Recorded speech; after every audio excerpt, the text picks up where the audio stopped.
business made with delicious Arby sandwich, or stop by one of our 14 Arby locations, including our newest location on West State Street in Bristol, where we have the meats.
At guard, 5'9" senior, number 0, Zach Harris.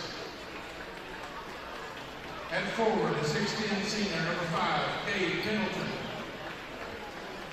At guard, a 6' senior, number 10, Colby Mason.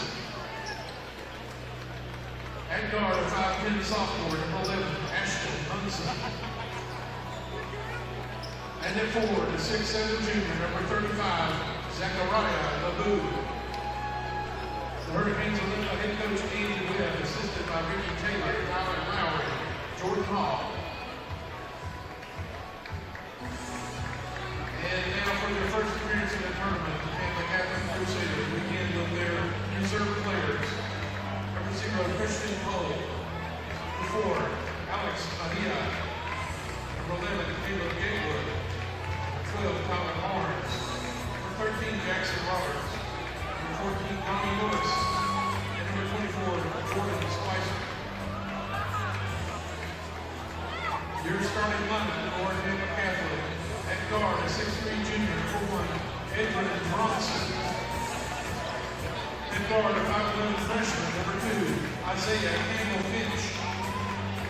At forward, a 6'1" senior, number 3, Roderick Watson Pearson. At guard, a 6'4" junior, number 5, Carmelo Ranch. And at guard, a 6'5" sophomore, number 21, Carter Knox. Crusaders were led by head coach Don Ozagwa. Assisted by Dave Bronson, Scott Jenks, Kevin Knox, Ron Myrick, and Brian Turner. The official score for tonight's game is Will Grubbs. The block operator is Jason Stoffel.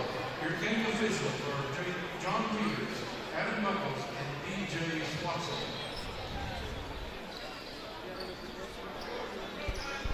Good evening and welcome to the 38th annual Arby's Classic.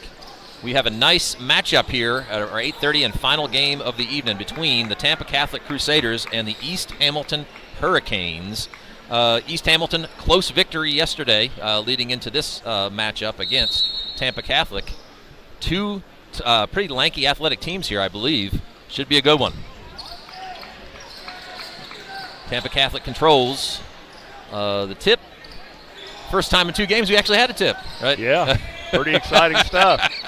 So, number 21.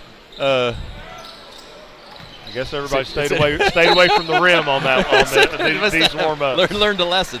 Coaches are on them.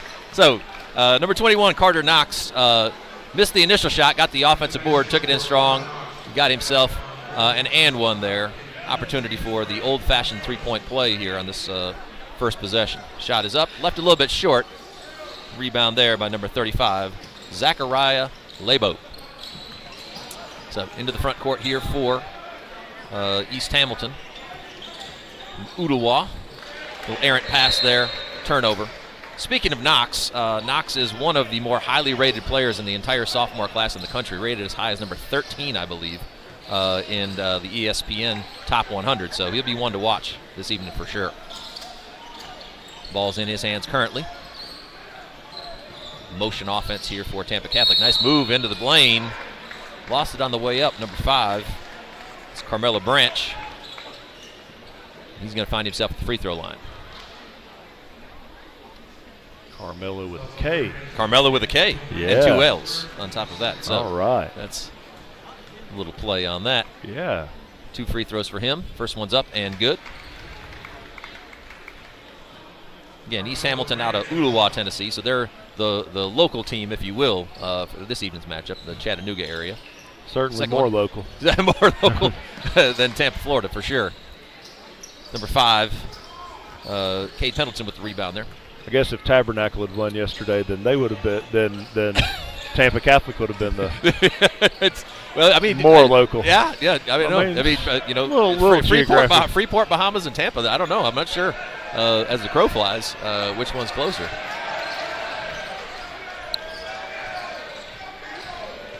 Pretty physical defense down there. Nice play right there. It's a lot of big bodies out there.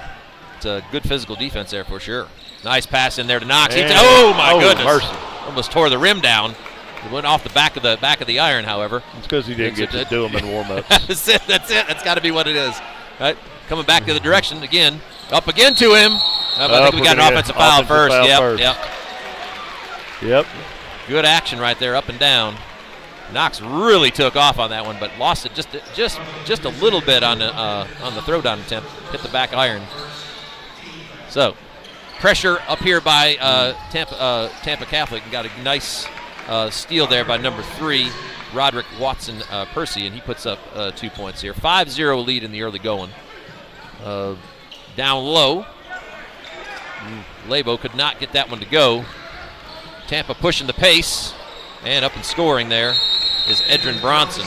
And quick timeout here by East Hamilton. The Hurricanes, a little bit tough for them here early. I mean, I'll tell you, down there, a really good job defensively, really walling up, not letting them have anything easy. And, I mean, that's really great defense. There's not a whole lot else to say about that. And, I mean, size-wise, it looks like East Hamilton matches up well with what Tampa brings to the table here. But Tampa really looking to push the pace. Looks like they really want to get the ball off the backboard and run with it. So I'm sure that's what East Hamilton coach is talking about right now, is making sure that they get back on defense. Again, starting front court for East Hamilton goes 6'7", 6'10". So it's they're not at a size. In fact, they're probably at a size advantage overall. But we got some really quick players out here for Tampa Catholic, and that's showing up right now. They really, again, they're pressing up hard as well in this full court press. East Hamilton's having some issues with it in the early going. You're going to get a chance to run an underneath out of bounds play right here after that. That's the truth. Errant pass. God, you just hate that out of a timeout too. Absolutely. Golly day. Yeah. So Campbell Finch to Keating. Nice, really nice execution there. Knox left it a little bit short, but he's going to get himself to the free throw line right there. Nice execution, little peek in right there. And again, you got to know where number 21 is. He's a focal point of this offense, and he seems to be around the basketball a lot. I'd like to see that for a front court player, especially. Absolutely. First free throw's up. Bounces off. He's going to get a second one here.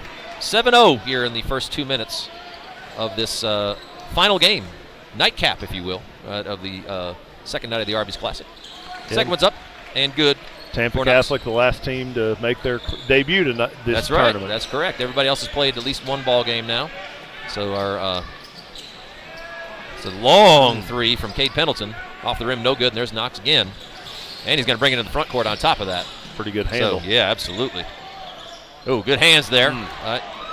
Knocked away.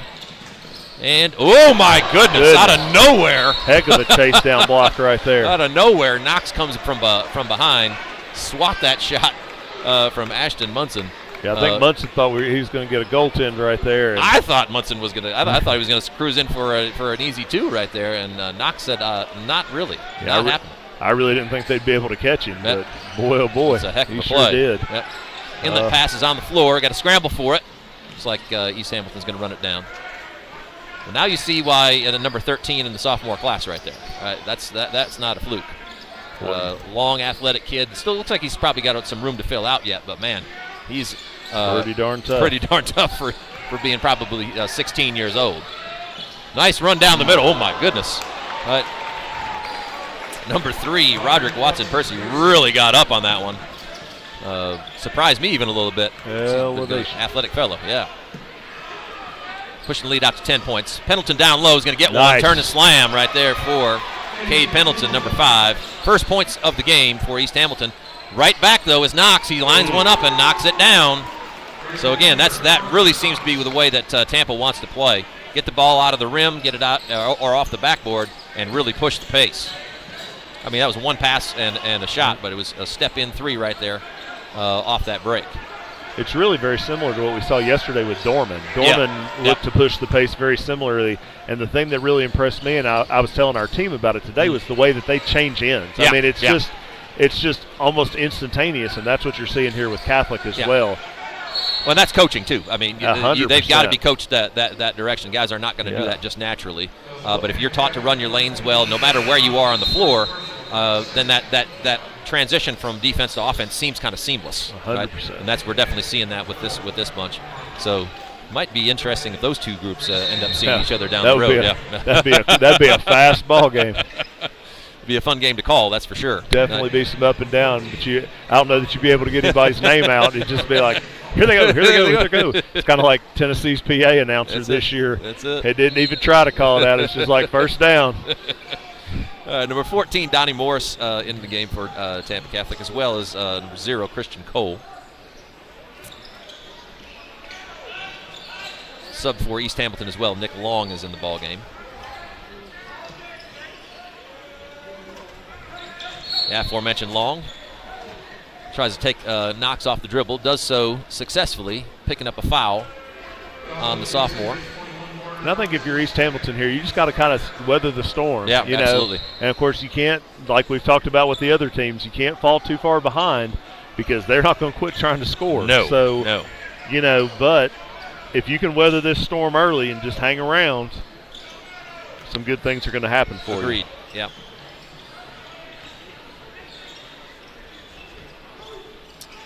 A lot of really good footwork from a lot of these guys in this tournament. Absolutely. Nice. Munson right there from long range. That's big time right there. Ashton Munson off that ball screen pulls East Hamilton back within single digits. And that looks like they're going to pick up an offensive foul there too. So they're starting to figure out, East Hamilton's starting to figure out exactly what Tampa wants to do in the half court. This is a dribble drive type of team, playing mostly 5 out, it looks like here. Absolutely. In that case. So again, you start to cut off driving lanes. There's going to be opportunities for you to take charges in those types of situations. So nicely done there by East Hamilton. So again, we talk about stops and scores here in a lot of cases. You get momentum comes off of those scenarios where you're scoring on one end and getting stops on the other. And games like this one, which seemed like Tampa might run out to a pretty large lead, can get cut pretty quick. All these teams are talented. Nice move there as well. Yep. Here goes Long into the front court, and that's going to be an offensive foul too. Yep, a little out of control there. It's a good way to put it. It's like we talk about sometimes. The press sometimes is to get steals, but a lot of times it's just to speed you up. And when you speed people up and get them playing at the pace that they don't want to play at, they're going to make mistakes. They'll turn it over for you. Right? Is a lot of times. And anytime you're in that scenario, being in the right position and trying to speed up the other team's process, a lot of times they'll do the work for you. The 2-pointer there, looks like. Yep. Put a foot on the line there for Bronson. Good-looking stroke there from him. He's another one that's being recruited at the Division I level from what I understand. So, again, lots of talent all over this tournament, obviously, from all accounts, is really bringing the talent level this year. And some of these teams stack 2 or 3 deep with the Division I recruits. I mean, it sounds kind of cliche. It's to say, it's the best field we've ever had, and I don't know that you can say, because we've had so many great players here over the years, and it's so hard to compare a field from this year to 20 years ago or 25 years ago or whatever it is. Yep. You'd be hard-pressed to find a much better field. Right. Well, and that's one thing about the Arby's that I've always really enjoyed is that this transitions well to that Division I game. There's been years Brunson knocks one down. There's been years where you couldn't watch a ball game where you didn't see somebody play in the Arby's. 100%. Right? So it's part of what makes this tournament special. But it's also a lot of the proof is in the pudding, but the pudding is going to be 5 years down the road. Where these guys are going to be upperclassmen in college a lot of times, where you're really going to see that happen. So East Hamilton having to take a timeout here to get out of the trap. Let's take a minute, and we'll kind of get you familiar here a little bit with Tampa Catholic and some of what they're looking at. They're led by Hall of Fame coach who has 614 career wins. So that's pretty darn impressive. Then we've talked a little bit about Carter Knox, a 6'6 sophomore, ranked number 13, as CJ mentioned, by ESPN in his class. Says he's already drawn interest from Boise State. Now, I dare say that list is probably a little longer and will continue to grow. I doubt it's just people in Idaho interested in that Florida kid. Last season as a freshman, playing at a high level in Florida, 17.5 points, 5.7 rebounds, and about 3 assists a game. Eddie Bronson, as we talked about, 6'4 junior, scored 15 points a game last year, being recruited by Dayton and Fairfield. Of course, everybody knows Dayton is a really quality program. Roderick Watson-Percy netted 11 points and 4 boards a night, and Carmelo Branch 10 points and 5 rebounds and almost 3 assists. You just add those guys up, that's 50 points right there. Right there. Yeah. Just those 4 guys. So, these guys can put some points on the board. No doubt. Well, we're seeing that so far. It's a pretty explosive group, and one that definitely wants to push pace. And if you allow them to get out, they seem to be pretty well schooled in where they're supposed to be. So Brunson right there, nice pass out to Long. A little short on that one. Long a little short in that scenario. So number 2, Campbell Finch into the front court, being harassed by Brunson. Takes it up strong right there, up and off the rim, no good. And out of bounds, staying here on this end. But yeah, that's a good rundown of a team that's got a lot of talent, obviously, and probably has it from the sophomore level on up. It looks like it to me. So. I mean, that's one of the things. Looking at a lot of the teams that we've seen already in the tournament, a lot of them are very junior, senior dominated, and especially their best players. Yep. This team, the most highly touted player is a sophomore, yep. And so that really bodes well for them. Oh, no question. Obviously going forward. A little underneath out of bounds play there with number 5, Branch, making a quick 2. Good trap right there. It's broken by Brunson, though, and he's able to slide in and find a little 15-footer. He's been an effective player for East Hamilton so far. But Branch left that one a little short. Jackson Flemings was able to grab that board. Here goes Brunson again. Nice pass to the big man. Right, and a flush. Cade Pendleton, his second dunk of the game. Really nice find there by 11, Munson. They call that the dunker spot for a reason, CJ. I wouldn't know anything about that. Nor would I. I maybe found a couple of guys.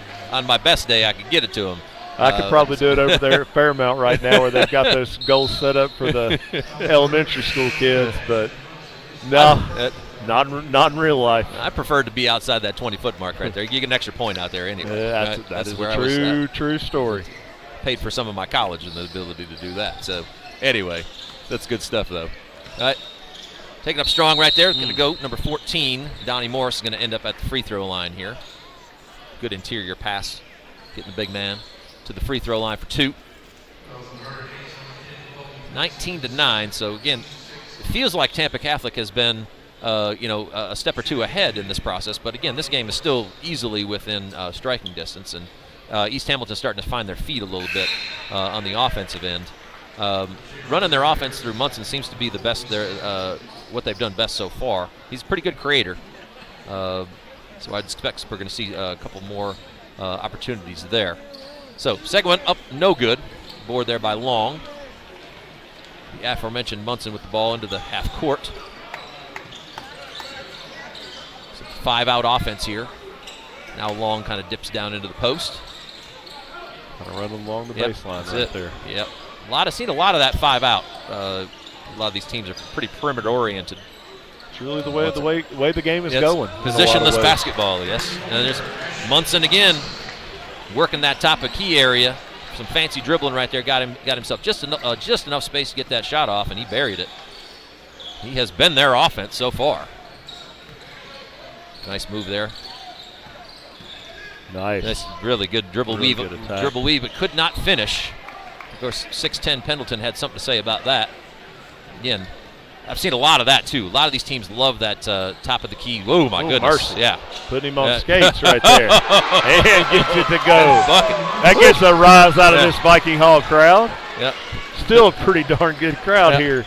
Absolutely. Late night on in a and out Tuesday there night. For Bronson. I lost my train of thought there. I know it. I had something pointy to say, and that was too good of a move. I'll tell you, and his guys let him know about it when he came over here to the bench. That was good stuff. All right, so at the end of one, we got ourselves a ball game. 20-14.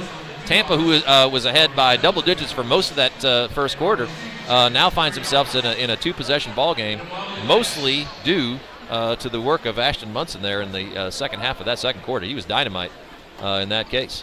So we're going to step aside here for just a quick minute. We'll be back with you guys to start the second quarter here shortly.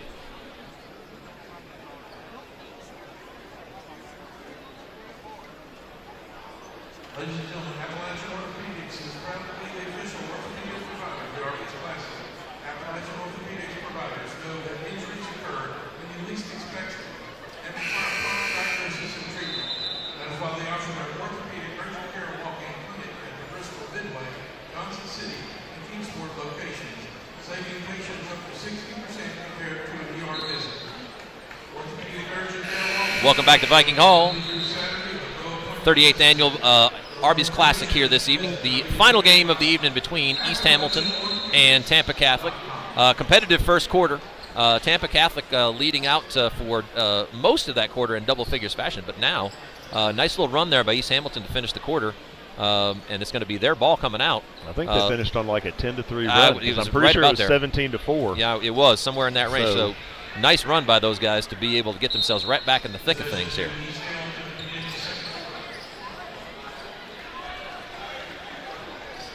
So some stops and scores there that we were talking about is exactly what got him into it. And this guy with the ball in his hands right now has been dynamite, and he's going up for it again. That was right on line, just a little bit short. Munson left that one a little bit short. Here goes Tampa in that transition mode. This is what they want to do. Bronson lost the handle there. And Munson's going to go back into the front court here, looking for some help. Lost his dribble. Going to kick the ball over the top. Oh, I don't think that's what he was trying to do, but found a teammate anyway. I don't think that was the intended receiver, but it was the receiver. It worked out just fine. I got a jump ball there, looks like. Yep. So, jump ball there. Colby Mason. Trying to keep a little order out here. Yeah.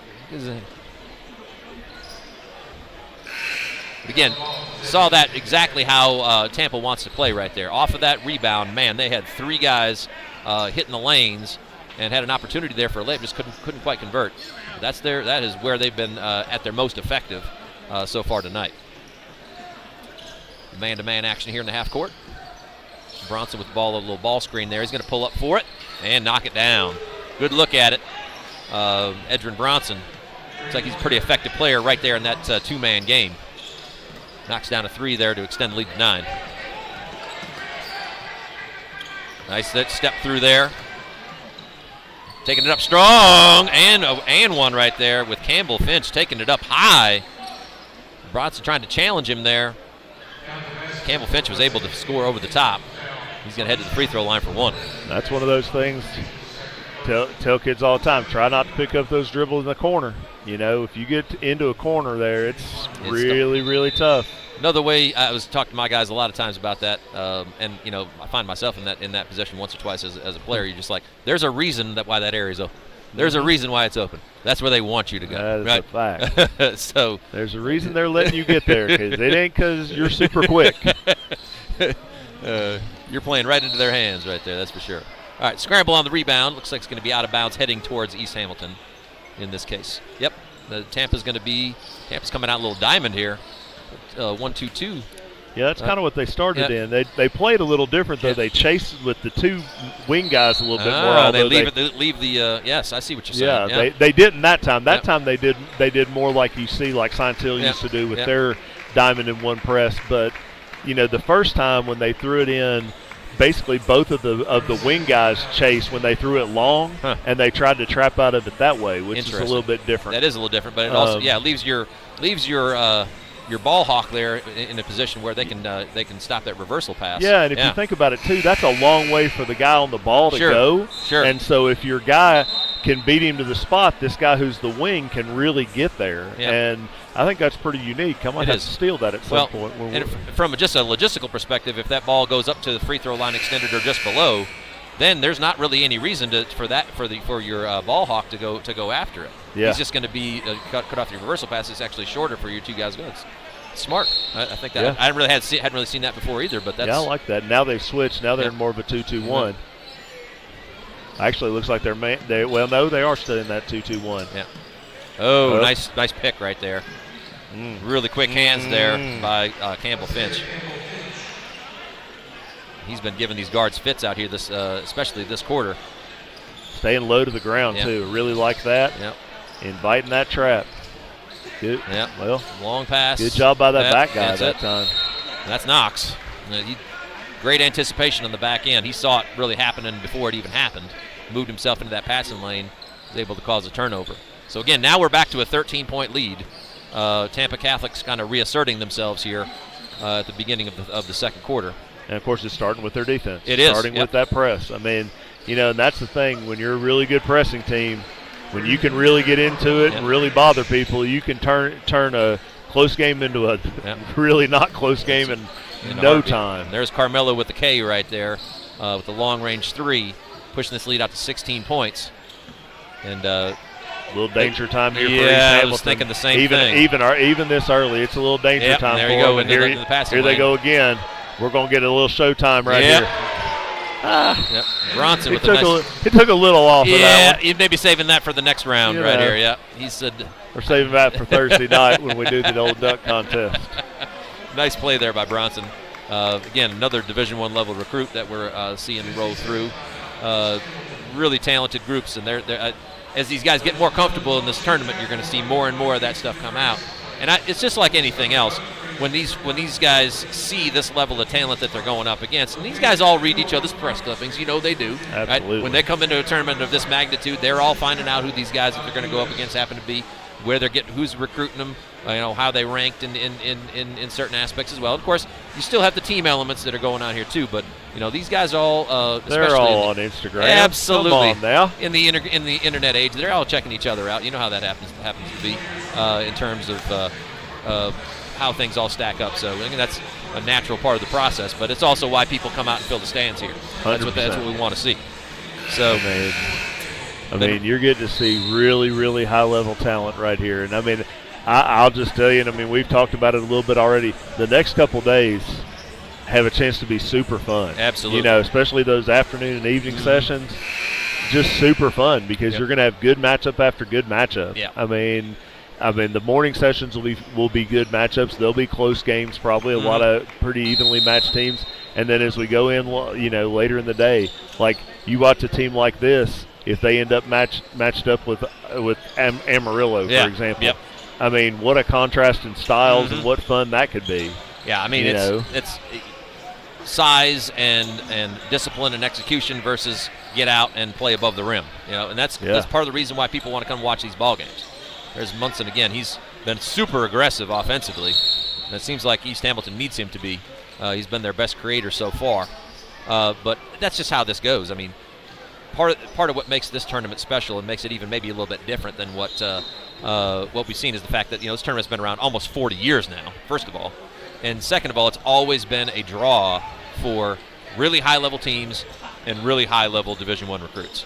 And so when people and as a result, really high-level crowds. Oh yeah, I mean, absolutely. When facility that can seat 5,000 people, you just don't find that for high school basketball games, really anywhere. So you would equate it to a certain extent with a little bit of the kind of crazy Texas high school football in terms of the magnitude of the crowds. So this is a really pretty cool experience, and I'm glad it's back. Obviously, last year was. Last year and a half have been kind of tough on just the whole process, but it's really good to see the crowds back, that's for sure. No question. Got a 1-on-1 coming up here. Tampa Catholic heading to the line. Roderick Watson-Piercy has been pretty impressive, good athlete, heading to the line for a 1-on-1. First shot's up and off the rim, no good. Rebounded by Long. Again, East Hamilton trying to work their way back in. We got right almost the halfway point of the second quarter. They really, again, need some stops and need some scores here to kind of cut this lead out. Munson's doing the best he can, but they're starting to figure him out a little bit. He's a talented player, but the defense is starting to squeeze a little bit on him. Especially with those guards, they're every bit as quick as he is and a little bit bigger. Makes it really hard on him. I mean, he's a terrific, small guard. Yeah. Well, look at the length of these other guards out here that he's going up against. Yeah, absolutely. You look right now, look at these two guys, both of those guys coming to trap him are a little bit bigger than him. Yep. So we've seen them get out and run. We know they're pretty quick. They are, for sure. So got a foul there. Looks like number 10. Mason's going to head to the line.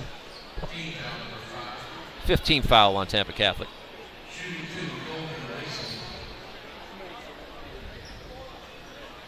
But again, that's another remarkable thing about them. They've only committed 5 team fouls. Right. Pressing and trapping and really getting after people. Yep. I mean, a lot of people talk about, and fairly so, like a team like Amarillo who's really disciplined and, executes and all this. this is discipline also. Yeah. To be able to press and trap like that and not foul. Yeah, in some ways that's even more impressive. Yeah. It takes a ton of discipline. Yeah. It's so hard to do because it's so easy to get your hands on somebody. Mm-hmm. It's so easy to, think about, oh well, I'm gonna take this one little shove and that's gonna help. No, I don't think they have been fouling. No. It's not like they're getting away with them. I think that they're playing really good defense. Yep. Positioning's been really good. They're quick, and they don't play with that hack and slap mentality. Yeah. It's much more about getting their body in the right position, having wide hands, right, and moving laterally. If you do those things, you don't have to hack and slap. Right? And getting deflections and jumping passing lanes. Absolutely. They're not trying, even though they've gotten a few. There it is. There we go. 3-point miss leads to a run out, and Knox hammers it down. Really nice look there as well. Absolutely. That's how you do it. And again, impressive by a big guy. He's underneath when that shot goes up, and he beat everybody else down the floor to be able to get up and he knows what's going to happen if he does. Well, see, that's motivation in its own right, but that's a testament to a guy that really isn't resting on his laurels. A guy that really is a highly rated player, but a lot of times is that effort going to be there? Well, it was there on that play for sure. And right there, a little run and jump action. Yep. That's the other thing. They're changing up their presses. They're doing a lot of different things. Nice shot There's right Munson. there by Munson. Yep. But, everything they do, they don't bail you out by fouling. Nope. Well, and again, as we've seen seen it a couple of different times in terms of just getting nice take. Yep, it was a nice take. Good body control there, not to draw a charge as well. Good board there, good tough board there by Pendleton. Risky pass, right? Ball out of bounds there, heading back to Tampa Catholic. So yeah, been very impressed with the way that they really swarm to the ball, but they do that in a way that is based on good fundamentals, and that has allowed them to go through an entire first half playing the way they play with only 5 fouls. I think that's a solid point. So as we wane down here at the towards the end of the first half, we've got 2 minutes and 58 seconds remaining. This game's kind of started out about where it is now, with Tampa Catholic jumping out to a double-figure lead. We had some good action by East Hamilton towards the end of the first quarter that got them back within 6 points, and this lead has ballooned back out to 13 in this case. Tampa Catholic really has used defense to transition to offense here. It's one thing that they've done really well, really all game long. And East Hamilton's had a hard time keeping the ball under control with the length and athleticism that Tampa brings to the table. So we'll see if they can get that figured out. But Tampa Catholic is they've got some highly rated players for a reason. That's not just conjecture. There's one of them right there, Brunson with a long three. Missed that one to the left. This gives East Hamilton an opportunity here to cut into the lead. Again, it's the old coaching adage here in the last 2 minutes and 45 seconds. If you're East Hamilton, you just want to make sure this game's under 10 points going into halftime, right? If you can cut it below that, great. But you want to make sure you're in single digits if at all possible before half. Just from a psychological perspective, that's a big deal. Mm-hmm. Oh, yeah. Well, I mean, it just helps you, as you said, psychologically, and just feel like you're within shooting range. Right. I mean, when you get that lead out to 15 or 20, it just is so much different going into that locker room. Yeah. It's almost a different conversation as a coach with your kids because, then it's, we've got to try to get it down to 10. We've got to try to get it within single digits. Yeah. If we can get within single digits by X, such and such a time, then we're going to be in good shape. Whereas if you're down 10 or you're down 9, okay, here, hey, we're 3 possessions. Got a chance to get here. A couple of buckets and we're right back in it. Yeah. Nice pass right there by Knox. Good D by Long there. East Hamilton protecting the rim pretty well. There's a big battle down low. Not getting any defensive boards here. Although Pendleton pulled that one out there. Good for him. Yeah, he finds it. Yep. So, one thing I'll also note for East Hamilton is they are missing their regular starting point guard, DeLeon Petty, who's not here. Well, so, that's a big deal. I mean, especially in a game like this where that team's pressing the whole game. Yeah, you need not that having lead guard. your lead guard makes a little bit of a difference. trying to high point that ball, as they say in football. Yeah, couldn't quite pull it off. Oh, my goodness. Oh. Hey, a little showtime. Showtime. Little razzle-dazzle. Saw it coming right there. Give number 0, Cole, a credit for that. By his counterpart, however, Zach Harris hits a 3 from that corner, so the Zeros out there making plays back-to-back. Right. That's a heck of a play by Cole, though. I saw him kind of give a look out of the corner of his eye and knew that Knox was coming. It's a heck of a play. But, again, 3-pointer on the other end cuts this right back down to 12 points. It's a minute and a half to go.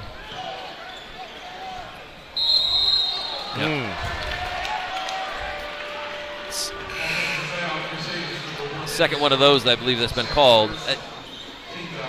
That's one of those iffy ones that feel like if there's a lot of body contact, that maybe that's okay. I think that's just kind of a play on. There's a little bit of contact. Didn't feel like it really affected the play all that much. Sometimes these guys in stripes get a little charge happy, in my opinion. But that's a conversation for another time. It's as a person who's currently coaching, it's a conversation I'm not going to have. Understand. You got to work with these folks. Right? That's a fact. I actually was talking to that particular official in the hospitality room. So yeah, I don't think that I'll touch that one. I don't think I'll comment on that one these days. Well, that's not something I have to worry about, I guess. So. And those opinions we can throw out, but again, it's those bang plays like that are always tough to call. I mean, the block charge is the hardest call in basketball anyway, and yeah, that one in particular, that type of spin move like that. I mean, that's a tough one. You know, I mean, it's really like you said, bang, and I mean, some folks are going to see it one way and some the other, and you know, it's like we always say. Usually, when you go to a ball game, half the people are going to be happy with every call, and half of them are not. So. It kind of is how it is. I've heard some conversations I find really interesting about what would the game be like if you just took the charge out of the game. Where if you defense, it's not a call that can be made. Block charge. It's either going to be a foul or it's either going to be a foul on the defense or it's just going to be a play on. I don't know. I think that would be interesting. It'd be interesting to see what a game would look like without that. Right? Yeah. I don't know. And again, I'm not sure it would be better or worse. It would just be interesting to see. Right. And this comes from a guy that, I got part of my scholarship paid because I was willing to give up my body to take charges. Trust me. Right? I mean, so, and I think it is. It's an important role on a team the way the game is played now. Right. But you got to have kids who are willing to do it. Correct. And, we have a couple on our team right now that are. Yep. And every time they do it, it gets our team fired up. Yep. I mean, we had a young lady a few years ago, Sydney Mitchell, who was the best I'd ever seen at it. Heck, fire, she took 40 charges in a year. Yeah, it is. I mean, there's a certain amount of skill to it. You got it in terms of angles and understanding. You just got to be able to do that. A couple of threes have gone awry here in the last couple of possessions. We've got to travel here in that case. So again, yeah, absolutely. It's just one of those things. I just found that kind of an interesting conversation. It is. It's a definite interesting hypothetical. Yep. I don't think it's going to happen, but I do like in that they've adopted in college basketball now the semicircle that they use in the pros. I mean, that's something I've always thought because really, if you're taking one right under the basket, that doesn't mean you played very good defense. Have you really done a good job defensively? Probably not. I mean, if you let them get that deep, I think, we had a couple last night that were taken in that area, and it's always kind of like, great, but also I just don't think that's very good defense, and I think you're rewarding pretty bad defense right there. And I do like the restricted areas, they call it in the pros, or the semicircle in college basketball, and I'm really glad they've adopted that. I kind of wish that we would do that in high school basketball. Yeah, frankly. I think it would make the referee's job easier, right? Yeah. Obviously, there's a visual out there that keys everybody, and it does, I'm sure, affect the way that you coach and the way the kids play just by knowing that that's part of the. And even as a coaching point, you can tell them, hey, this is where you got to get to. Right. So your help defense has got to get here rather than, oh, yeah, you can be late on your help and it's okay because you can take a charge under the rim. And so, it is something that I think is really good, and I do hope that they will adopt at some point. But, I also wish we'd adopt a shot clock, and that hasn't happened either. So, well, there's room for improvement in all these aspects. I think a shot clock would also be really helpful to expand the game in terms of what it allows teams to do. Well, and sure, and I'm not even talking about a shot clock like 25, 20, certainly not a 24-second shot clock like the NBA, or even if we're talking about a 35-second shot clock like they have in some parts of the country, and like we went to that tournament in the Bahamas 2 years ago and played with the 35-second shot clock. You know how many shot clock violations there were that I saw? Like two. Yeah. I mean, in like multiple games that I either coached in or watched. I mean, we had one in a game that we played in. Yeah. And I mean, it's just the modern game is built. There's no sense in being able to stall the ball for 3 and 4 minutes at a time. Nope. I mean, nobody wants to watch that. It's not a good spectator experience. It's not teaching them to play well. Nope. I mean, it's something I wish we would do, but I don't control that either. So that my opinion is 75 cents will get you a cup of coffee or whatever. Except if you're going somewhere like a lot of these coffee places. Nice move there for Finch. Campbell Finch, he's going to finish that right there. Up for long. He scores it. That's a nice move there for a big man. And that's going to bring us to the end of the first half with a long three. I spoke too soon, right? Long three from Carmelo Branch. Looked like he was going to be happy to just grab that ball and go to halftime, but no. He let that one fly and knocks it down, pushing the lead out at halftime to 42-26. Tampa Catholic over East Hamilton. So that's a tough way to finish. That's almost a back-breaking feeling right there, and the fact that East Hamilton kind of that last little 2 or 3 minute stretch had kind of kept that lead down to about a dozen, feeling decent going into halftime. But man, that's a heck of a shot from the Arby's Classic sign over there to finish the first half. In that case, so. We do have some. Looks like we're going to have the Vikettes, the Vikettes, Tennessee High Dance team. Yeah, so we'll step aside, let you guys enjoy this little show, and we'll be back here for the third quarter here in about 10 minutes.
All right, welcome back to Viking Hall. We're here at halftime of the final game of the night.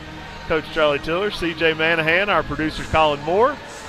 We've got some halftime stats for you.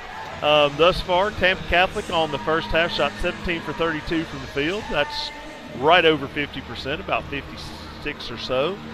And they were 4 of 10 from three-point land. East Hamilton was 10 for 25 from the field, about 40%. They were 4 for 13 from three. Couple big stats. Tampa Catholic out-rebounded them 19 to 14, including 8 to 3 on the offensive board. So that's a pretty significant margin there for them. East Hamilton also had 15 turnovers. 9 of those were steals by Tampa Catholic. So, really good job by those guys getting after it on defense, as we chronicled throughout the first half. Now, as you look to some things individually, Tampa Catholic was led in the first half by Carter Knox, a fellow we've talked quite a bit about. He was 4 for 8 from the field for 10 points. Did hit the 1-3. They were all, as far as second on their team, they got 9 points from Edrin Bronson, 7 from Isaiah Campbell-Finch, and 6 from Roderick Watson-Piercy. So a pretty balanced attack for those guys. Also 9 points from Carmelo Branch, actually. So, really balanced scoring. A lot of guys putting some marks in that scoring column. Yeah. Nobody really stand out with rebounding-wise. Branch had 4 to lead them. But, you look down the rebounding column, a lot of 3s and 2s. Mm-hmm. A lot of guys doing it. You look at their steals. Isaiah Campbell-Finch, number 2, with 5 steals in the first half. That's a big part of what their success. Then you go over and here and look at East Hamilton. East Hamilton led in the first half by Ashton Munson with 13 points, but that was really about it. I mean, that's half of their points. Nobody else had more than 4. So I mean that's a big difference, is the balanced scoring of Tampa Catholic, and of course a lot of that's their defense, turning defense into offense, as we've talked about throughout the game, and just the way that they're able to change ends really fast. Again, really makes me think of the Dorman game yesterday. And, of course, Dorman was playing Abingdon, who was not quite as competitive yesterday as East Hamilton is. But, again, that being able to just transition so quick from defense to offense, change ends of the floor and get those easy baskets, it helps your shooting percentage, makes you look a lot better as a coach. Excellent. Yeah, that's a good rundown. And, think about it, 42 points in the first half is a 85-point pace. At times it didn't really feel like it was moving at that level, but there was also spurts there where Tampa Catholic was able to get points kind of in bunches. But as I said, it's a really good aspect of the fact that they haven't really had a dominant score. It's been sort of a committee-style action here with a lot of input from especially their starting 5. And again, I would expect that to continue in the second half. Seems to be how the way that they're balanced. And I think that's really the word you used that I think was the best there, spurts. Yeah. They didn't. It wasn't like we saw in the previous game we did together with Amarillo, where it was kind of steady, just steady. And of course, they play a totally different style, but just their ability to just score in bunches, just a 6-point burst here, an 8-point burst there, and just makes it really hard. It's almost like you feel like, I guess the analogy I'd use is kind of think about boxing, where Amarillo is looking to get body blow after body blow after body blow. Yeah. It's haymaker after haymaker here. Yeah, absolutely. So, that's a good I analogy. think that's really what we're seeing here in this game with Tampa Catholic. But all that being said, it's a 14-point game. Yeah. East Hamilton is in the ball game. They've just got to try to keep some of those spurts down. Correct. They've kind of dug into these different aspects with, stops and scores over a couple of minutes, and then boom, that quick 15 or 20 second stretch where they, 6 points get put on the board. So, but again, you're right. Minute into the third quarter here, and we're looking at an opportunity with another couple of stops and scores. This game could be back into the single digits. Second halves, as we talked a little bit about the first half, the first 4 minutes of the third quarter oftentimes are where second halves are won and lost, where you can team that's down can really dig back into a game, or a team that's up can really kind of put the game to bed. So I'm sure that was on the coaches' minds at halftime. You look at playing those games in kind of 4-minute spurts, and in this case, East Hamilton could, if you look at the 4-minute mark here, if the game's under 10 or under, they got to be feeling good, like they're going to hang around. This is going to be a ball game all the way to the end. We've got a little zone action, looks like, here coming from Tampa Catholic. Good dive right there by the big man. Forced a foul. Again, coming into this, we looked at this at the beginning of the game and you say, 6-10 and 6-7 right here for East Hamilton. Hasn't really paid a ton of dividends for him. Here we go. Right, ball's kicked out long, and here goes Knox. Yeah, I mean that has been the name of the game. Coming back, nice play there by Branch, stepping into that passing lane. Here comes Knox again, a little short jumper, bang, just like that. 4 points in what was probably about 10 seconds. So now the lead pushes back out to 18. Well, it's something here. I think with Tampa Catholic, they make you have to play almost, it's hard to say perfect, but you really have to be careful about the types of shots you take. Because if you take a three and it's a long rebound, they're going to get a run out. Yeah, and there's Knox again on a personal 6-0 run. He's starting to help put this in, and then he steps in. Oh my! He was still sliding a little bit. I'll give the referee some credit there. He wasn't fully set. I think that was probably a good call. Probably a good call overall. I'd say probably 9 times out of 10 that's going to draw a charge, but I do think that was the right call there where Knox wasn't quite set, kind of slid into that play right there, sending East Hamilton to the line. So Colby Mason to the line for 2. Good aggressive move by him there, drawing some contact. Again, Knox really impressive here to start this third quarter. Dunk, short jump shot, drive to the rim, offensive board, putback. I mean, that's just showing off his whole game right there. Mason gets an offensive board, no good. Gets another offensive board, kicks back out for 3. That's off the side of the backboard, no good. And see, that's a real missed opportunity for them. I mean, when they've kind of absorbed this haymaker right here, another long 3 attempt. To then come up empty right there, basically just get the 1 free throw on that trip when they had 3 or 4 really good shots. And then you think about, a lot of times, nice move there by the big man, Pendleton inside. We need to see more of that from East Hamilton. A lot of times what we've seen now, and the modern game brings this to bear a lot, is offensive boards oftentimes are your best opportunities for kick out and step in threes, right? They're hard to manufacture in just the half court. Especially with all these athletes out here. But if you go, nice back screen, there it was, saw it, nicely done.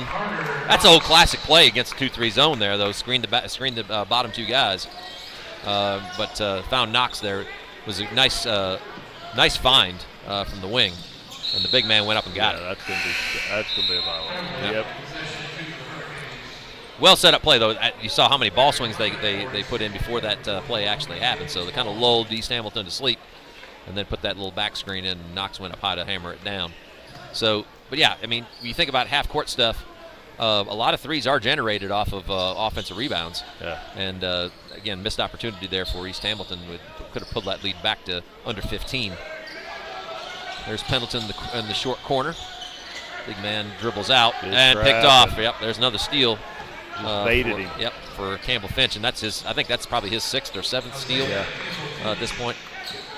He's in the passing lanes all the time, and now this lead has ballooned up to 20 plus here at the 4-minute mark. So we hit the 4-minute mark, and as we said, what East Hamilton was hoping to do was dig this thing down towards 10, and what's happened is the opposite. Tampa Catholic's taken advantage of some errant passes here, and also just some slick defense, and they've generated quite a bit of offense off of that, a lot of it in transition, and now this lead is up over 20.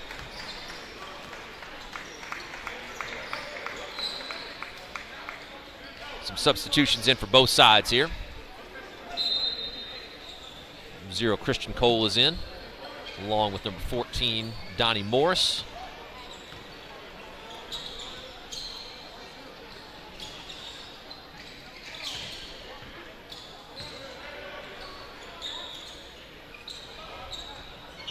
Short on the 3 there. And we got a Jump ball. Yep, got a jump ball. Possession stays with Tampa Catholic. All right. Okay, no, it's not. Well, yes, it is. A little confusion there. Tampa Catholic. Maybe. Sure. Well, let's check it. Let's check it and double check it. Oh, we got a little moving screen there on Morris. Good call there. Ball is now back to East Hamilton. 3 minutes and 25 seconds left here in the third quarter. 52-31. Tampa Catholic's pushed out to its largest lead. And they're telling them now not to switch the arrow because of the offensive foul. Right, correct. That's why you wait to that. I always wondered when I was first down there, like doing scorebook or whatever, why'd they wait to switch the arrow till they threw it in? And that's why. That's exactly why. Right. Yep.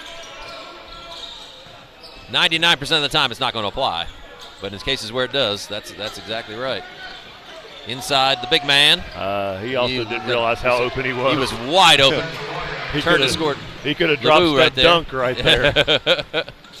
Got himself some good space there and finished it. Good strong take right there. I think he turned expecting contact, and there was nobody. Well, when you're as big as Mr. LeBou is, I suspect contact comes pretty natural. I would say that's in most situations. So can't blame the guy for expecting it to happen.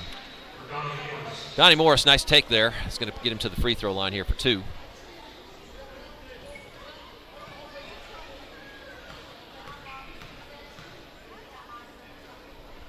First shot's up off the back iron, no good. Subs back in for East Hamilton. Pendleton, Harrison, or Zach Harris, and Colby Mason back in the game for East Hamilton. Second shot up for Morris here is off the rack back iron and no good. Our guy knocks up to 18 points 18 now. points, yeah. Really had a nice start to this quarter. I'd say that was a discussion that was happening at halftime as well, the ways to get him the ball. He's a very under control guy, but is explosive at the same time. Unintentional, but successful pass, only to be cut off by Knox there. And here we go. Tampa Catholic out on the run. Nice kick out.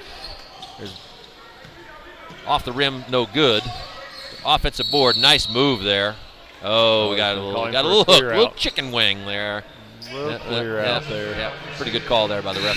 Caught that one in that case. Again, that was interesting to watch. Now we got the reverse view of what we had in the first half. That you saw the Tampa Catholic guys go down. They fanned out beautifully in a 5-man break right there. So a couple of trailers, but those 3 guys are really hustling up the wings. That's got to be really tough to guard in the full court situation. Transition defense has got to be really tough when you're running up against a team that's that well disciplined and their spacing's that good. There goes Pendleton for his 3rd dunk of the game. Right. Good agility for a big man, 6'10". He's another guy that I think is getting some pretty good looks at the D1 level. Roll in there. Campbell Finch, he's been, quietly one of the more impressive guys out here. Right. Knox gets a lot of the headlines, and rightly so. Yeah. He deserves that. But this guy's really, he'll be one of those guys that I think will probably shine in these games as we head down into through the winners bracket. Not getting ahead of ourselves here yet, but the reality is he's one of those guys that is kind of sneaky good in a lot of different areas of the game. Well, you look at his numbers right now: 9 points, 3 rebounds, 3 assists, 6 steals. Just kind of filling up the box score. Yep.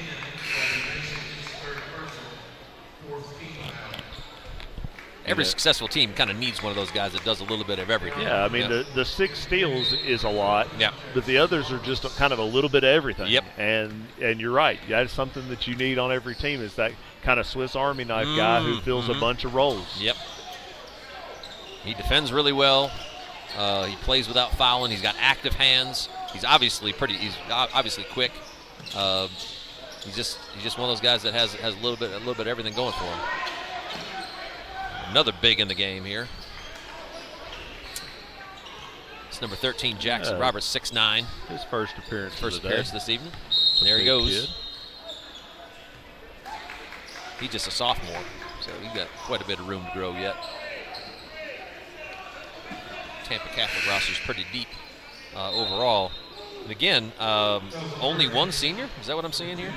Yeah. Yeah. So again, predominantly sophomore-laden group.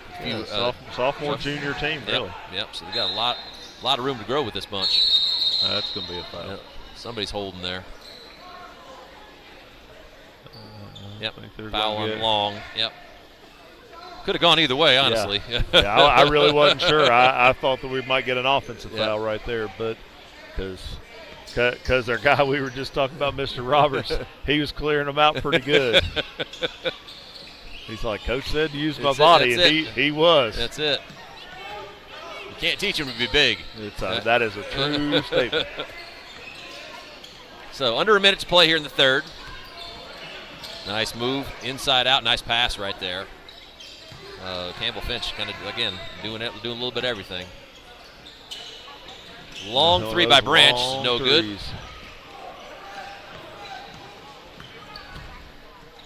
No, nice defense right there. Lost his balance, though. Ball back out. East Hamilton 4-3. That's number 2, Jackson Flemons. Stepped into one right there. Again, cut the lead back to 16. 10 seconds to go here in the third.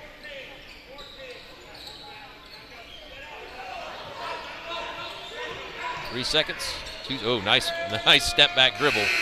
And Campbell Finch, nice move to create some space there, but could not get that one to drop. So after 3, we head into the fourth quarter here with a 16-point Tampa Catholic lead over East Hamilton. One more quarter to go here on night 2 of the 38th annual Arby's Classic. We'll be back in just a minute to finish up this broadcast.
Welcome back to Viking Hall.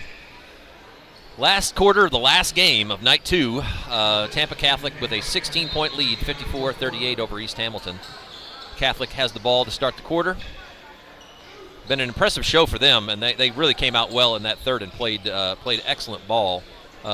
Jumped out to push the lead up to over 20. East Hamilton's going to work their way back here over the last couple of minutes, but first 4 minutes of this fourth quarter will be really telling in terms of whether or not this game gets tight. Good offensive board there by Tampa Catholic in that case. Again, those 4-minute segments are really key. Another long three that's gone awry. Maybe an over-the-back call there. I think I think that is what we're going to get. I thought he might have called it out of bounds. But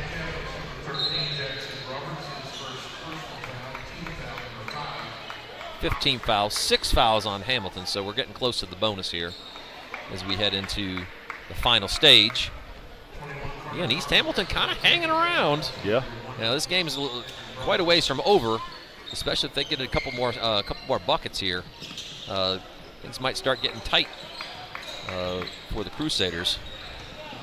And the Crusaders brought the first group back in too, which is pretty telling as well. They try to run this thing out. Again, that's where they're at their best. Right there, creating havoc, and then guards pushing ball out, getting that thing into transition mode. Good hands right there. And again, here we go. Here goes Knox, taking a strong. He missed. Maybe the one mistake he's made tonight. Right? Maybe other than the missed dunk he had in the first half, although that was pretty impressive in its own right. Yeah. To make those kind of mistakes. Yeah, right. Man, it's got to be rough. I tell you, first world problem right there. No doubt about it. So anyway, but he's played a great game. Really has from top to bottom. Very smooth player. Has done a little bit of everything as well for his team. Another guy that I kind of wonder if, as a junior and senior, is he gonna become more of a guard, right? Yeah. Because he seems to have that skill set.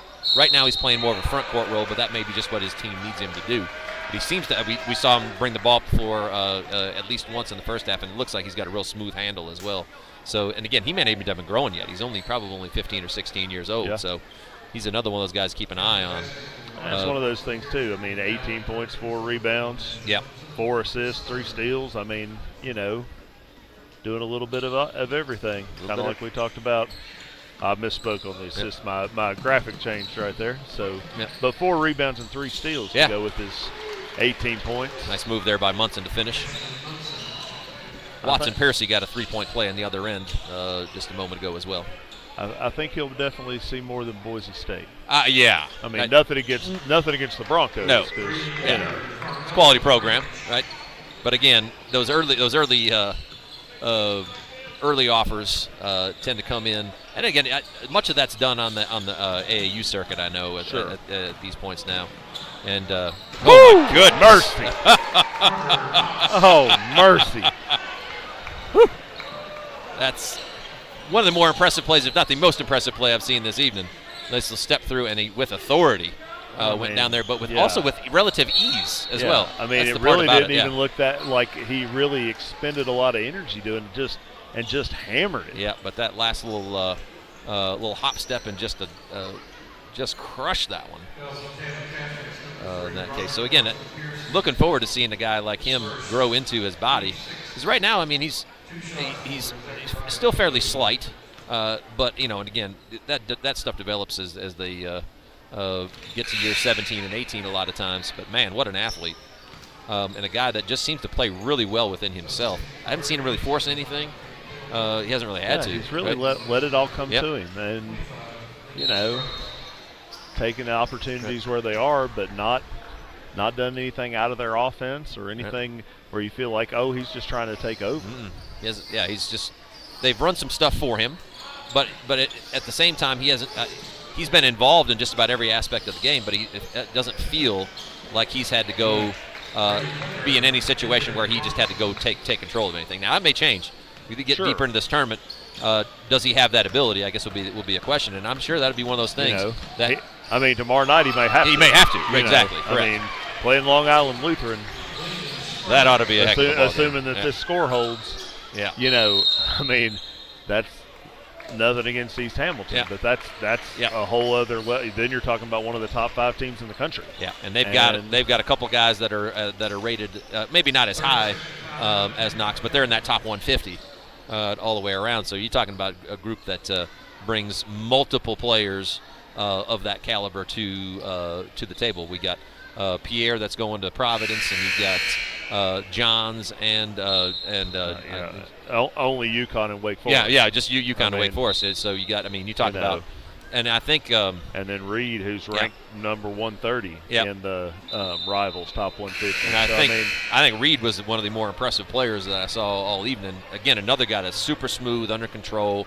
It probably was close to a double-double. Had probably 7 or 8 assists, along with 18 to 20 points, and he's just one of those guys that the matchup and their styles probably are a little more similar. So that'd be one of those games that if this does hold up, that'd be really interesting to watch. Yeah, as I said, and a lot of the crowd is cleared out here as this one's kind of gotten out of hand a little bit, but we're going to have some great games the next 2 or 3 days. Yeah. I mean, honestly, folks, if you have a chance, you ought to get down here because you're going to see some really super high-level basketball. I mean, if you like basketball, I can't think of any place better to be, really. Now, if you're in the area, and even if you're outside the area, this is a trip worth taking. It really is. The facility here, if you've never been, or if you haven't been in a while, is top-notch. You're not going to find a much better place to watch a ball game amongst 5,000 or so of your peers, because I would say the crowds are probably going to continue to grow as a little bit more of the information about these players gets out. Now everybody's kind of seeing who everybody is. I would expect to see Viking Hall pretty close to capacity over these next couple of nights. Well, and I mean, like we talked about, and I was talking to a couple of guys, during the last game down in the hospitality room. This group is this. Some years you come to the tournament and you think, oh well, this team isn't like they were billed, or this team wasn't like. These teams are all there cracked up. Yeah, absolutely. I mean, these first 2 days, I've been extremely impressed with the level of play, with the caliber of players that we're seeing, and just the overall competitiveness. And, one thing, and really I thought about when you were talking about Mr. Knox, I haven't seen anybody really try to just do too much. No. There have been so many of these teams, these top-level teams, that everybody is just running through their offense. Yep. I think that today's players sometimes get a bad rap as far as about their discipline on the court and the ways that they play. I mean, these guys are pretty darn good, and they do a lot of things really the right way. Yeah. And I think that that's something that is really, as a basketball fan, that's something that's really heartening to me. Yeah, I agree. And I think that's the AAU angle to some things, I think, also gets a bad rap. But when these guys play as much basketball as they play, and they play on really good teams, you kind of have to be able to delegate some of that. You can't have, and they don't necessarily have one dominant player. They've got groups of guys that can all play, and so sharing the rock in that aspect, but also being part of a large group of talented guys, kind of necessitates that. Well, I mean, you look at and looking at it last night when I'll bring up Dr. Phillips again. Yeah. You look at their numbers from last year. None of those guys were averaging. They have 3 high-level D1 guys. None of them averaged more than like 17 a game last year. But that's because there are 3 of them. Right. I mean, when you've got a guy that's going to Kansas and a guy that's going to Mississippi State and a guy that's going to Florida, I mean, and those aren't just. I mean, they're all Power 5 programs. Right. They're all conference championship contenders. Elite level. I mean, even you think, Mississippi State, Ben Howland is their coach. Yeah. I mean, that dude's been to the Final Fours. Yeah, absolutely. I mean, we're talking about high level, and so, of course, their numbers may not be super, but I think that has to be beneficial for them, too. Yeah. As a team, obviously, but even as individuals, because when they go to college, they're going to play with guys like that. Yeah. So, I mean, I just have been really impressed with these guys and what we've seen these first 2 days, and I do I keep pounding the drum. I hope people get out and see this because you just don't. As a person who's lived in Bristol most of my life, this is not something that we get to see all the time. Right. We're fortunate we do get to see it once a year, every year. Right. But this level of talent, I mean, it's just another level, and it's probably 2 or 3 levels actually. Yeah. But it's been a lot of fun these first couple of days, and now when you have a lot of these teams playing each other, that's when it's going to get real fun. Yeah. Well, and then, obviously coming out of the era where COVID kind of cut a lot of seasons short. I was looking up and down the list of these teams, and some teams only played 2, 3, 4, 5 games last year. That might be an aspect that's going on with this as well, is the fact that maybe part of the reason why we're seeing such hyper-competitive angles is a lot of these guys didn't get to play much last year. Sure. So, even Tampa Catholic, they played 26 games. Yeah. Well, I mean, that's not not a lot. That's not really a lot. Usually a team like that, you're looking at probably, like for example, the year we went to the state tournament. Oh my goodness! That dude. He's up. that dude, man. Yeah, he is that dude. Yes. Like the year we went to the state tournament, we played 33 games. Yeah. I mean, if you're playing 26 games, that's nothing. So that means that's like taking an entire postseason out of the scenario, which is where the postseason for a lot of especially your up-and-comers, your sophomores and juniors, that's where they really start to become what you're hoping they're going to become as you go through. And if you don't get into those hyper-competitive situations, district tournaments, regional tournaments, state and sub-state, that's where those guys really grip, right? And for teams of these caliber, I'm sure when you're not getting that action, it's hard for those guys to take take that next step, especially as they grow through the program. So, and Long Island Lutheran played 3 games. Yeah, that's why I saw that. 3. 3 games before it was all cut. Golly. So depending on where you were in the country, I mean, you saw just a handful of teams in there that played. Yeah, they played 3, and there was another one. Well, Myers Park, who didn't get to come because of COVID. Right. I mean, they played 8 games last year. Tabernacle didn't get to play at all. Yeah. Yep. So I mean, it's great to have it back. It's great to have these teams here, and again, I hope that folks will get out and see it for themselves, and it's a great thing. And the experience is made better by the fact that the folks that come out and watch these ball games are all here for that same reason. The competitive nature of these ball games, as well as they want that moment that we just saw with Knox going up, but they want that in a game that is going to be 2 teams going at each other here. Now the one thing I remember going through the years is just how loud this place can get. Yes. The acoustics in here when you get a real competitive game with high caliber teams, and you put 4,000 or 5,000 people up in this place. It's an experience for sure. No question. I mean, of course, I always think back to, and you may remember or it may have been before you moved to Bristol, when Science Hill played Augusta Westside in the championship game in 1994, and that game was broadcast on ESPN2 on tape delay, but it was just fantastic. And you had the really good Science Hill teams that went on to win state championships, and you had this Augusta Westside team with Ricky Moore, who won a who won a national title at Connecticut, and William Avery, who played at Duke, and I mean, just mano a mano, and they ended up Augusta Westside won it in overtime, and this place was just rocking. And of course, you had the huge crowd of Science Hill people, and then you had some of us who were, let's just say, not Science Hill people. Understood. I heard. I remember Coach Burns talking about that game specifically down in the cafeteria hospitality room. There were people that were coming up to the door down there and putting $100 bills up against the glass trying to get in. Yeah. we were already at capacity. Fire marshal had shut it down. So yeah, it was super, nuts. Man. That's crazy. I mean, that was my senior year of high school, and I was sitting down there in the bleachers in our student section, and let's just say we were not cheering for the Hilltoppers.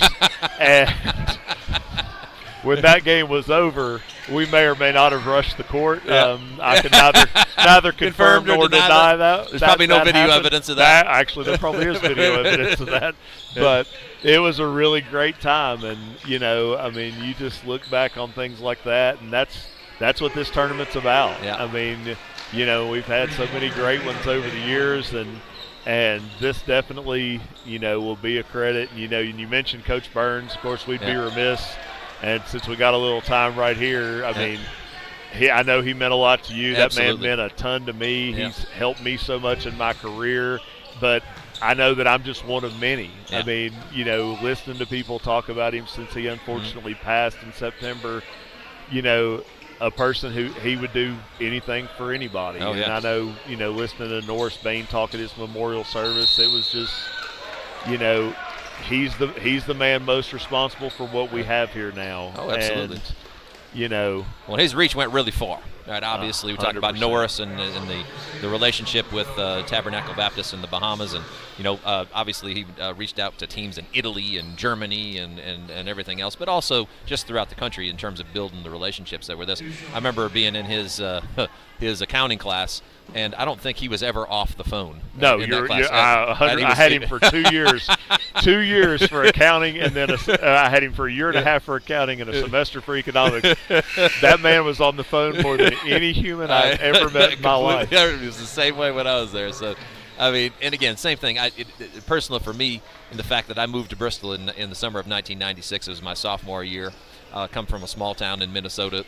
Bristol was a metropolis in comparison to where I came from, and so and for a kid like me, he didn't have any necessity to give me a chance, but he did, right? Sure. And then from there, once you earned your keep with that guy, as you said, he was gonna be in your corner from there on. So as far as my college recruitment process. I mean, obviously he was a King guy, and I ended up going to King as well. So there was always that little bit of kinship that we got out of that. And we think about his time at the latter part of the 90s into the early 2000s. Tennessee High was a pipeline to King College at that time. And we had some really good success with players coming out of Tennessee High and going to King and having great careers over there. Yeah. Right?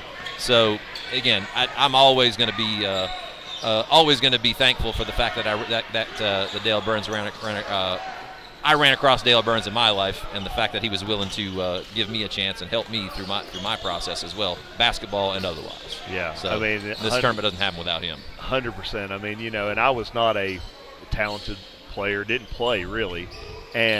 But I kept stats for him my senior year, and I was his guy. Yeah. I mean, I was just one of his guys, and he, is a person who just definitely meant a whole lot to me. And and then when I came back to trying to get into teaching and coaching, he was a person who took up for me when I needed taken up for. Yep. When I was young and stupid and needed somebody in my corner, and I'll always appreciate that. And I'm the tournament director of our girls tournament, and for the last 3 or 4 years, he had helped me with the girls tournament, getting teams, which he was great at, and helping me with all these little things. And it was so noticeable this year with that tournament. I'd be like, oh gosh, I've got to do that because Coach Burns isn't here. Right. And it was, I mean, and I knew all of the things that he was doing to help me, but it was just like that reminder. Things like he took care of the T-shirts. He took care of, a number of different things that I just didn't have to worry about. And this year it was like, oh, I guess I better order some T-shirts. Oh, I guess I better. And that was he just had all that stuff that locked was down. Just, that was just the way he was. I mean, he would go and do anything and never have to be asked, of course. But one thing I really appreciated as far as the tournament director thing, he also really took it as a mentoring type of thing and didn't try to impose himself on me. Whereas, I mean, somebody that had done all of the things he had done, he could have said he asked, he's like, you need some help, and I was like, sure, yeah, of course. And he was like, well, let's do this and let's do this, but it was never like, hey, you should do this. It's let's do this together, and it wasn't like he was imposing ever. And if I didn't want to do something, it didn't hurt his feelings. Right. And, that's just the lack of ego was so noticeable too, as far as that type of stuff. So, we really miss him. Yeah. It's really weird to look over there and not see him. Yeah. But, this is the tournament that he built, and we're going to try and carry on this legacy and play our little part in carrying on his legacy. Very good. That's excellent. So, signing off this evening, Tampa Catholic advances to the next round, 80-58 over East Hamilton. Again, great basketball today. I would say it's going to continue on with the sort of hyper-competitive nature of what we're going to see here, and as well as the amount of talent that we're seeing unfold here in front of us as well. So, signing off this evening on the Viking Sports Network, from my partner Charlie Tiller, this is CJ Manahan. We'll hopefully catch you guys tomorrow. If you can be here in person, be here. Right? 38th annual Arby's Classic. We'll catch you guys again tomorrow.